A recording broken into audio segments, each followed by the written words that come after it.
last video for the day.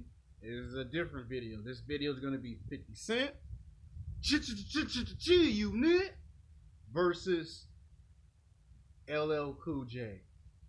Now, this is a video in my music series that I've been wanting to do for a long time. Woo! Alright. Now, let's start off with the history of LL Cool J. Now, LL Cool J was probably maybe 14 or 15 years old in New York City in the 1980s. And he used to hang around a radio station all day. Like, he couldn't wait to get out of school. Like, literally couldn't wait and go to the radio station. And he would spend at least 2 hours at the radio station learning, DJing, learning when songs came on the air, when they came off the air. And one of the rap groups that were there was Run DMC. Russell Simmons, he kind of created this group where him and his brother were going to be the leaders, and then they brought in the guys to do the raps, Grandmaster Jay, if you know who he was, and LL Cool J fell in love with those songs, and they saw, here's a little kid that wanted to just be a part of something great, and they told him he was a little too young, and we don't sign young talent, you got to be at least 18, but, LL Cool J was so committed. His real name's James, just so you know that. And next thing you know, there was a tragedy that took place. One night, LL Cool J's grandfather, not necessarily biological father, but the grandfather, was a gangster who was selling crack cocaine and drugs. In the 1980s, they had them drugs. If you see movies like New Jack City and American Gangster at that time period, they were messing with those type of drugs, and his father and grandfather were gangsters that were on the street corners selling drugs to black people in the inner cities, in the ghetto. And one night there was a fight between the grandmama and the grandfather, and whatever house they lived in, I guess he got furious because she wouldn't let him in to see his grandson or whatever. So he pulled out a gun and started shooting up the place, and miraculously LL survived. Like, there was a bullet that could have hit him in the chest. It went past him and hit the wall.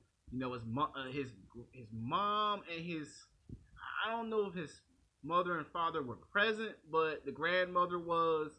And from that point on, it was a dangerous environment.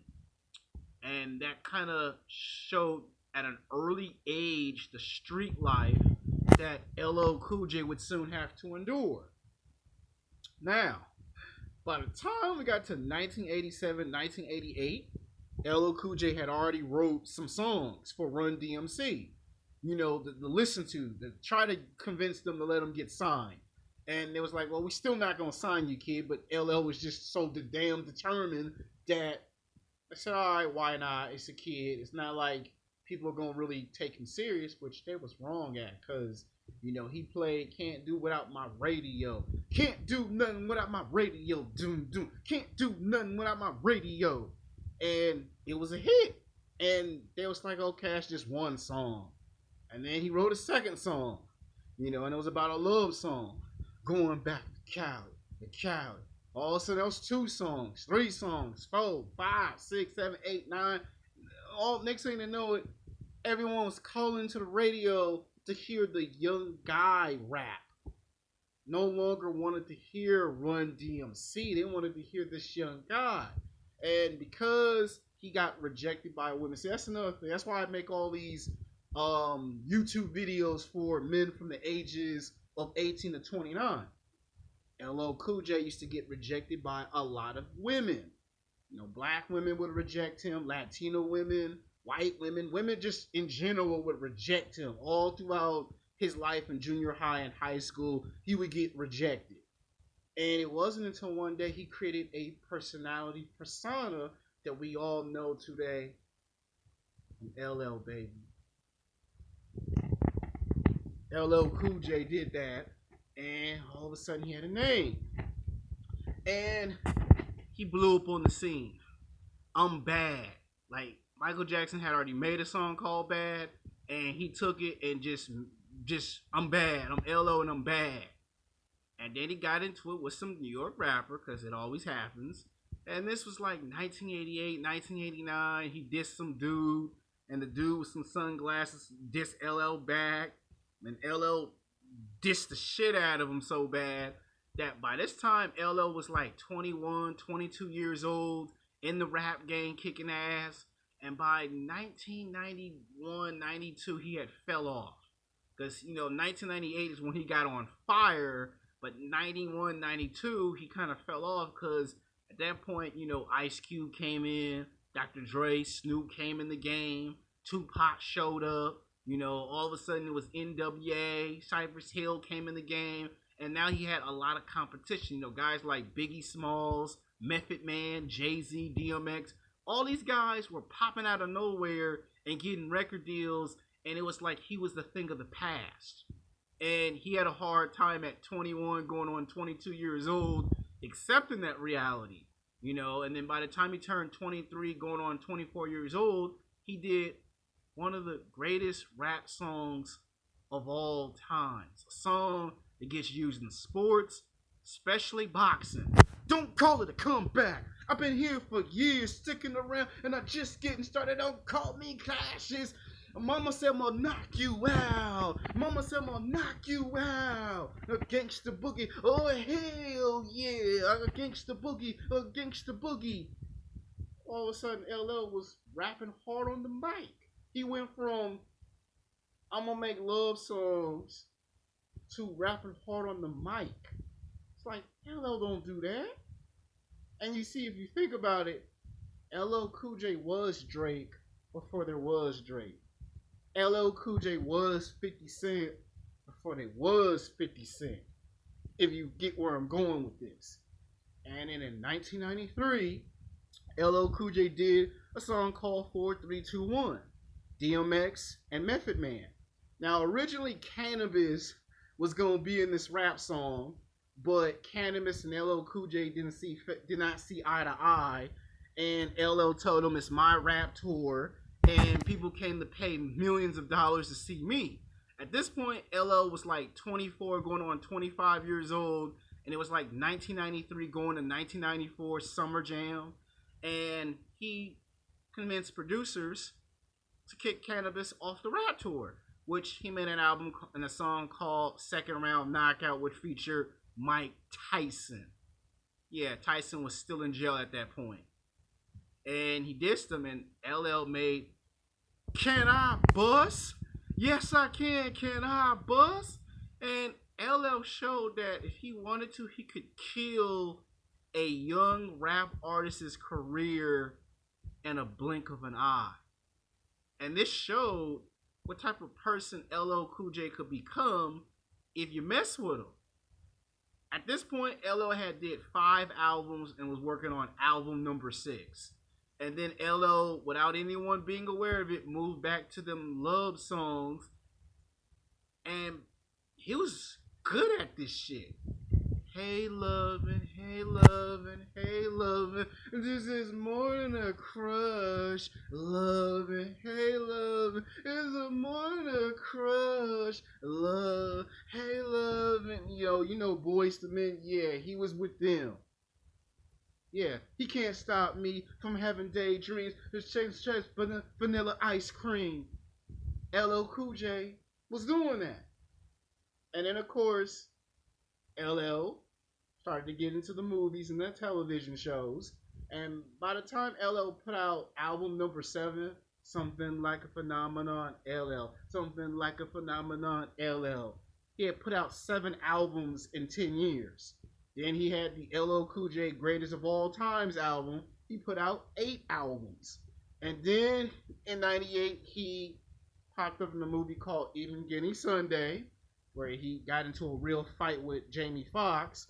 And he had put out a soundtrack. You can't hold me. Get off me. You can't hold me. Get off me. And then it led to him putting out album number, not My Newborn. This is for my newborn. And the big cannon. hair sprung. We walk her up in the club. We got our hands, we can't get in the club. We got our hands on our back. Everybody get their hair sprung. Everybody get their hair sprung.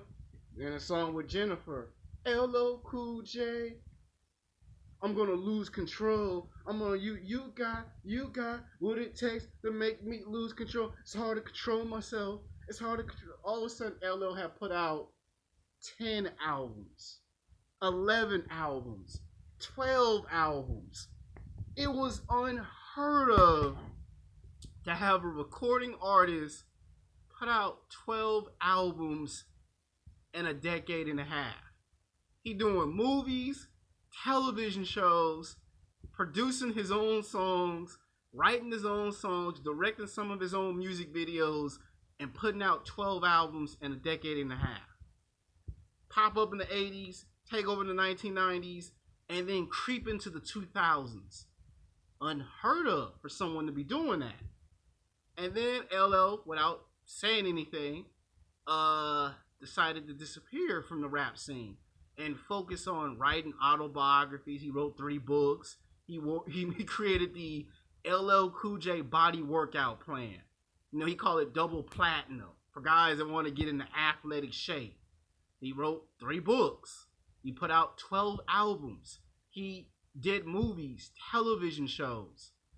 The guy started signing talent on his record label.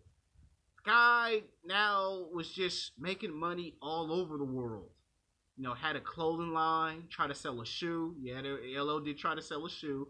LL tried to sell some clothes. And LL would pop up in commercials. And every now and then he would do a tour for songs from the past. And then, you know, girls would start screaming. Women from the millennial era started taking a liking to LL Cool J. And then, of course, you know, LL, disappeared from the scene. And then, LL was LL. But somewhere in that same time period, while LL had achieved greatness, there was a guy by the name of Curtis Jackson, better known as 50 Cent. Queens, Brooklyn, New York, selling crack cocaine and drugs. And on one night, I don't know if it was a Wednesday or a Thursday, just selling drugs, and got set up by his best friend and got shot 9 times and miraculously survived. Now, some people like to deem 50 Cent as the second coming of Tupac Shakur. Like 50's, what if Tupac got shot and survived? All of a sudden, he was going to get signed to Rough Rider Records. He got dropped from that label because he had a gun. He was going to get signed to Bad Boy Records. Puffy didn't want that violence, because of what happened with Biggie Smalls. Got dropped by the label of Bad Boy. Interscope Records looked at 50, dropped 50. Sony ran away from 50 Cent because it was dangerous. He got shot 9 times. We can't sign no artist that got shot 9 times. Somebody might come back and finish the job. And there was only one man brave enough to look into the eyes of 50 and say, I'll do it. I'm Dr. Dre. Let's do this. Let's go make this money. You know what I'm saying, M? Let's go make this money. Let's do it, Dre. Yeah, I'm a failed actor. I used to do acting impersonations. Anyway, they signed him to Aftermath Records. And 50 Cent was born. Now, in his first album, he had an album, but the album he was going to do for Sony before they dropped him was an album where he was just dissing people. Diss Jay-Z, diss Puff Daddy, diss Missy Elliott, clown Nas, got on Fabulous, diss Fat Joe, diss Jadakiss. You're like, what's going on with this man? Just dissing everybody on the mic. And all of a sudden, he come out with his first song. You's a wankster, but you ain't pop none. Go to the dealership, damn, homie. Back in high school, you was the man, homie. What the fuck happened to you? Dun, dun, dun, dun, dun. What up, cuz? What up, blood? What up, gangster? What up, cuz? What up, blood? What up, gangster? Let's say I walk around with an S on my chest. He came out with that hit. 21 Questions with Nate Dogg. And then, of course, my personal favorite. I don't know what you heard about me, but you can't get $1 out of me. No 1 to 10 you can't see. I'm a motherfucking PIMP with Snoop Dogg in the song. It don't get no better than that. You do a song with Nate Dogg, it doesn't get better than that. Impatiently Waiting, do a song with Eminem. Doesn't get better than that. You being produced by Dr. Dre. Doesn't get no better than that. And then you come out with your first album, which is Get Rich or Die Trying. You come out with a second album, St. Valentine's Massacre. The third album, Beg for Mercy. And then you get your own label in the midst of that. It was unheard of what 50 Cent was doing. You put out 3 albums, and then you turn around in the midst of a 4th album, and you do a group called G Unit. Lloyd Banks come up in this bitch. Tony Yoye. The Game. G Unit. Oh my God, it's Tony Yoye. Open this bitch. 50 Cent, open this bitch. Back on that gangster shit. Y'all should know that damn rap song. He was popping out the motherfucking songs. And then here 50 Cent was writing songs, producing songs, directing videos and shit. And of course, his feud was forever going. Dissing Fat Joe on the mic. Diss Jadakiss. Then you go to war with your own artists. You go to war with the Game, who's supposed to be the best of the G Unit squad. And then you take on a female talent. Remember? Candy shop, dun dun dun dun. I'll take you to the candy shop, dun dun. I'll show you what a taste I got. Let's not forget my other personal favorite. Dun dun dun dun dun dun dun. I got the magic stick. What? The magic stick. What? The magic stick. If I can hit it once, I can hit it twice. I got the magic stick. What? The magic stick. And let's not forget when he did a song with Justin Timberlake. You know, AO Technology. The songs go on and on and on. By 2010, he put out 5 albums. 5 albums. Then he does a soundtrack, and then he becomes an executive producer of a TV show called Power. Perhaps you've seen of it. Again, it's unheard of what 50 Cent is doing. Nobody comes in the rap game and does all of this in such a short period. Break away from Aftermath, Shady Records, create G Unit, and then cross over into the business world. Hooks up with Floyd Mayweather Jr., his next high profile beef, and gets into the boxing game. Unheard of what 50 Cent done. Produces another television show. I mean, you got to be good to come from where he came from and then get there that fast, that quick.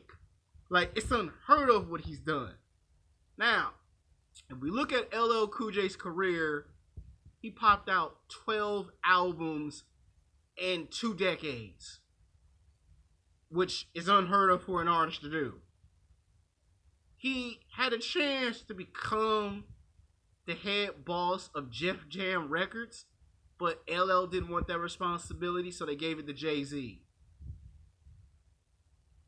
And 50 Cent took ideas from other people and crossed over. So both guys popped up in television and film. One guy becomes an entrepreneur. The other guy comes in so fast, so quick, that he comes in and he rocks the house down. Now, who is the better artist? Both guys are storytellers. Both guys have had personal tragedies. Both guys had to witness terrible things in the street life. 50 Cent got shot 9 times and survived and was declared the second coming of Tupac Shakur, which is very debatable. LL survived a gunshot at a young age. LL Cool J could have lost his life before we even knew he popped up on the scene. he got discovered by Run DMC. 50 Cent got discovered by Dr. Dre. Both guys have accomplished a lot. LL put out 12 albums, got hot in the 1980s, fell apart towards the 90s, resurrected his career in the 1990s, kept evolving in the 1990s into the 2000s. 50 Cent came in the late 1990s, got hot in the 2000s, kind of hit a slump in the 2000s, and then reinvented himself in the 2000s. Both guys are still talked about to this very day. Both guys are very relevant. Now, there's no clear answer for. Some people would say it's LL Cool J. If we're talking about LL Cool J in his prime, without a doubt, LL will beat 50 Cent 10 times over in his prime. But if we take 50 Cent in his prime, and you take the LL Cool J that we got towards the later 2000s, it's all 50 Cent. So I would probably say on a technicality, this ends on a tie. And you could kind of see why, because somewhere in 2015 or in 2016, LL Cool J put out his 13th album. And it had by far the worst sales in history. So he went from having 12 albums to having 13 albums. Because LL was like maybe 41, 42, or 43 years old trying to put out another album, and no one went and listened to it. Because it's like, you're now a thing of the past. 50 Cent put out 5 albums, and when 50 Cent put out album number 6, it had the worst sales. Because now it's all about Drake, Future, Wiz Khalifa. So it's a tie. Next time in my music video, it's going to be Madonna versus Lady Gaga. Until then, peace.